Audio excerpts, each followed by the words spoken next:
আমার বাড়িতে আসছে ছাত্র দলের ছেলেপেলে লোক পাঠিয়েছে আমাকে জবাবদিহিতা চাওয়ার জন্য যে তার ভাইরে কেন্দ্র দখল করার সময় সেনাবাহিনী পিটাইছে কেন। আমার বাড়িতে এসে জিজ্ঞেস করছে আমি লোক পাঠাইছি কিনা, আমি নাম দিছি কিনা, আমি ছবি দিছি কিনা। মানে এদের কত বড় দুঃসাহস হয়েছে চিন্তা করেন। এই বিএনপির ফ্যাসিবাদীদের নতুন ফ্যাসিবাদ যেগুলো দেখতে পাচ্ছি, এরপর কর্মীদের কি অবস্থা।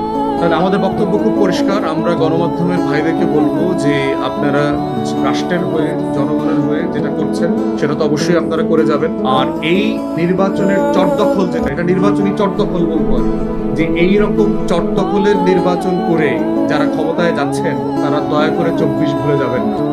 আজকে আপনি এখানে চট দখল করে আমার চট নিয়ে গেছেন দখল করে, এর মানে এটা না যে 61,000 লোক চুপচাপ বসে থাকবে। তাদের ভিতরে যে ক্ষোভ তৈরি হয়েছে, তারা নিজের চোখে দেখতে পেয়েছে তাদের চোখের সামনের বিজয় কিভাবে ছিনিয়ে নেওয়া হয়েছে চুরি বাটপারি করে।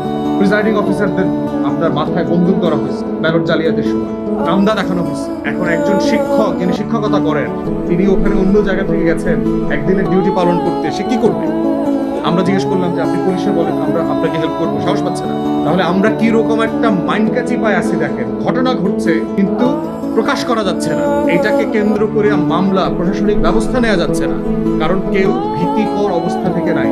একজন ঢাকায় থাকে, পরিবার তো গ্রামে থাকে, গ্রাম জ্বালায় দিয়ে আসছে, বাড়ি ভেঙে দিয়ে আসছে।